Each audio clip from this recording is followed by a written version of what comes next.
Hello students, तो आज हम पढ़ेंगे क्लास 6 की book a pact with the sun की 5th चैप्टर तानसेन। तो शुरू करते हैं। You may have heard the name of Tansen, the greatest musician our country has produced. A singer called Mukundan Mishra and his wife lived in Behat near Gwalior. Tansen was their only child. It is said that he was a naughty child. Often he ran away to play in the forest and soon learned to imitate perfectly the calls of birds and animals. आप लोगों ने तानसेन का नाम तो सुना ही होगा। तानसेन तो बस एक ही था और शायद ही उनके जैसा कोई दूसरा ग्रेट म्यूजिशियन हमारी कंट्री को मिला हो। मुकुंदन मिश्रा जो कि एक सिंगर थे और उनकी वाइफ ग्वालियर के पास बेहात में रहते थे। तानसेन उनका एकमात्र बेटा था। ऐसा कहा जाता है कि वह बचपन में बहुत ही शरारती था। अक्सर वह खेलने के लिए जंगल भाग जाता था। इस दौरान वह बर्ड्स और एनिमल की आवाज़ की नकल उतारना भी सीख जाता है। A famous singer named Swami Haridas was once traveling through the forest with his disciples. Tired, the group settled down to rest in a shady grove. Tansen saw them. स्वामी हरिदास जो कि एक फेमस सिंगर थे, अपने शिष्यों के साथ जंगल की ओर सैर के लिए निकलते हैं। वो लोग बहुत थक चुके थे और थोड़ी देर शैडी ग्रोव के नीचे आराम करते हैं और तानसेन उन्हें देख लेता है। Strangers in the forest, he said to himself. It will be fun to frighten them. He hid behind a tree and roared like a tiger. The little group of travelers scattered in fear, but Swami Haridas called them together. Don't be afraid, he said. Tigers are not always dangerous. Let us look for this one. Tansen खुद से बोलता है, लगता है जंगल में कुछ अजनबी आए हैं। चलो इन्हें डराते हैं, तब तो बहुत मज़ा आएगा। वह ट्री के पीछे छुपकर टाइगर की आवाज़ निकालता है। डर कर ट्रैवलर्स इधर उधर भागने लगते हैं। स्वामी हरिदास उन्हें बुलाते हैं और बोलते हैं, डरो मत, टाइगर हमेशा डेंजरस नहीं होते हैं, चलो जाकर देखते हैं। Suddenly, one of his men saw a small boy hiding behind a tree. There are no tigers here, master, he said, only this naughty boy. अचानक से वह आदमी देखता है, पेड़ के पीछे तो एक लड़का छुपा है और अपने मास्टर को बोलता है, यहाँ कोई टाइगर नहीं है, यह तो एक शरारती लड़का है। Swami Haridas did not punish him. He went to Tansen's father and said, your son is very naughty. He is also very talented. I think I can make him a good singer. Tansen was 10 years old when he went away with Swami Haridas. स्वामी हरिदास तानसेन को punish नहीं करते हैं और तानसेन के father से मिलते हैं और बोलते हैं, बेटा तो आपका बहुत शरारती है लेकिन है बहुत टैलेंटेड। मुझे लगता है मैं इसे एक अच्छा गायक बना सकता हूँ। तानसेन 10 साल के ही थे जब वह स्वामी हरिदास के साथ सिंगिंग सीखने के लिए चले जाते हैं। He lived him for 11 years, learning music and become a great singer. At about this time, his parents died. Mukundan Mishra's dying wish was that Tansen should visit Muhammad Ghaus of Gwalior. Muhammad Ghaus was a holy man. Tansen उनके साथ 11 साल रहकर संगीत सीखते हैं और एक great singer बन जाते हैं। उसी दौरान तानसेन के पेरेंट्स मर जाते हैं।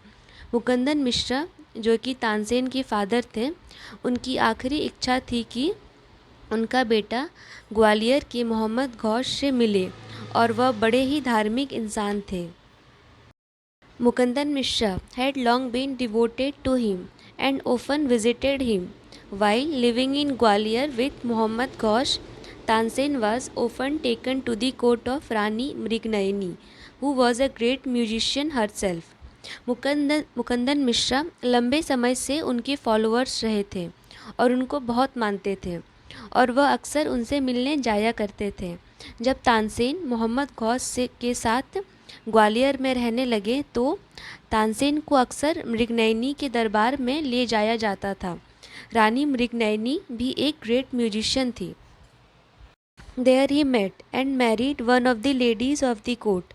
Her name was Hussaini. Hussaini also became Swami Haridas' disciple. Tansen and Hussaini had 5 children who were all very musical. वहाँ तानसेन दरबार में हुसैनी से मिलते हैं और उससे शादी कर लेते हैं। हुसैनी भी स्वामी हरिदास की शिष्या बन जाती है। तानसेन और हुसैनी के 5 संतान थे और सारे ही संगीत की कला में निपुण थे। Tansen had by this time become very famous. Sometimes he sang before Emperor Akbar, who was so impressed by him that he insisted Tansen should join his court. Tansen उस वक्त बहुत फेमस हो चुके थे। कभी कभी वह एम्पायर अकबर के लिए भी गाया करते थे। अकबर तानसेन से इम्प्रेस होकर उसको अपने दरबार को ज्वाइन करने को बोलते हैं।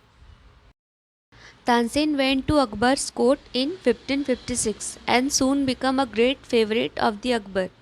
Akbar would call upon Tansen to sing at any time during the day or night. Quite often he would just walk into Tansen's house to hear him practice. He also gave him many presents.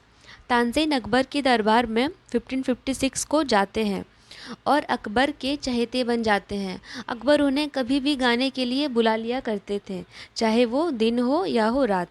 कभी कभी तो king खुद तानसेन के घर चले जाते थे और उनको प्रैक्टिस करते हुए सुनते थे और वह उन्हें बहुत सारे उपहार भी दिया करते थे। Some of the courtiers become jealous of Tansen. We shall never be able to rest till Tansen is ruined, they declared. One of the courtiers, Shaukat Mia, had a bright idea. Let us make him sing Rag Deepak, he said. How will that help us? Asked another man. वहाँ के कुछ दरबारी तानसेन से बहुत जलते थे और वह लोग डिक्लेयर करते हैं तानसेन को जब तक हम बर्बाद नहीं कर लेते हम चैन से नहीं बैठे। उनमें से एक दरबारी शौकत मियाँ के दिमाग में एक आइडिया आता है। वह बोलता है क्यों ना हम तानसेन को राग दीपक गाने को बोलें, लेकिन इससे क्या होगा? दूसरा आदमी बोलता है If Rag Deepak is properly sung, it makes the air so hot that the singer is burned to ashes. Tansen is a very good singer. If he sings Rag Deepak, he will die and we will be get rid of him. अगर राग दीपक कोई properly गाए तो हवाएं इतनी गर्म हो जाती है कि गाने वाला जलकर राख हो जाता है। तानसेन तो एक माहिर गायक है, अगर वह राग दीपक गाते हैं तो उसकी खैर नहीं। तानसेन को सीधे स्वर्ग के दर्शन मिलेंगे और हमें तानसेन से छुटकारा। शौकत मियाँ went to Akbar and said, We don't think Tansen is a great singer. Let us test him. Tell him to sing Rag Deepak.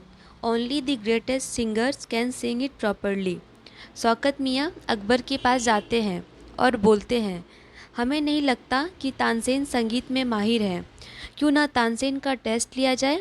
आप तानसेन को राग दीपक गाने को बोलें, बस ग्रेट सिंगर ही इसे गा सकते हैं। Of course, he can sing it. Tansen can sing anything, Akbar said. Tansen was afraid, but could not disobey the king. Very well, my lord, he said, but give me time to prepare myself. बिल्कुल वह गा सकता है, तानसेन कुछ भी गा सकता है, अकबर बोलता है। तानसेन थोड़ा डरा हुआ था, बट अपने किंग के ऑर्डर को टाल नहीं सकता था और वह बोलता है, हाँ गा सकता हूँ ना, बिल्कुल अच्छे से गा सकता हूँ, लेकिन मुझे थोड़ा समय चाहिए। Tansen went home. He had never been more downcast and unhappy. I can sing the rag, he told his wife, but the heat it gives off will not only set the lamps alight, it will also burn me to ashes. Tansen घर जाता है। वह पहले कभी इतना उदास नहीं था जितना कि आज। वह अपनी पत्नी को बोलता है, मैं राग को गा सकता हूँ, लेकिन बात यह है कि इसे गाने के बाद सारे दीपक जलने तो लगेंगे, लेकिन इसके साथ मैं भी जलकर राख हो जाऊँगा। Then he had an idea. If someone sings Rag Megh at the same time and sings it properly, it will bring a rain. Perhaps our daughter Saraswati and her friend Rupavati could do it, he said. तभी उसे एक idea दिमाग में आता है। अगर उसी वक्त कोई राग मेघ अच्छे से गा दे तो यह वर्षा ला सकती है। वह बोलता है, शायद हमारी बेटी सरस्वती और उसकी फ्रेंड रूपवती यह कर सकती है। He taught the two girls to sing Rag Megh. They practiced night and day for 2 weeks. Tansen told them, "You must wait till the lamps start burning and then you start singing." वह उन्हें राग में गाने को सिखाते हैं। वह 2 हफ्तों तक दिन और रात प्रैक्टिस करती हैं। तानसेन उन्हें बोलता है, तुम्हें उस वक्त तक इंतज़ार करना होगा जब तक लैम्प्स जलना शुरू ना हो जाए, फिर तुम लोग राग में गाने की शुरुआत कर देना। The legend goes that on the appointment day, the whole town assembled to hear sing Rag Deepak. When he began to sing, the air became warm. Soon people in the audience were bathed in perspiration. कहानी में वह दिन आ चुका है जहाँ town के सारे लोग तानसेन को राग दीपक गाते हुए देखने के लिए जमा हो चुके हैं। जैसे ही तानसेन गाना शुरू करते हैं, हवाएं बहुत गर्म हो जाती है और गर्मी के कारण सारे लोग पसीने से भीग जाते हैं। The leaves on the trees dried up and fell to the ground.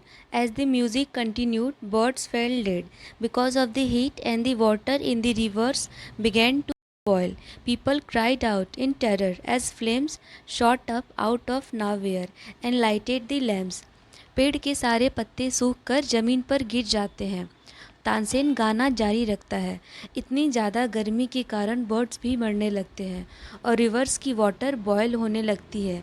जैसे ही सारी लैम्प्स की लाइट जलने लगती है, सारे आदमी डर से चिल्लाने लगते हैं। At once, Saraswati and Rupwati began to sing Rag Megh. The sky clouded over and the rain came down.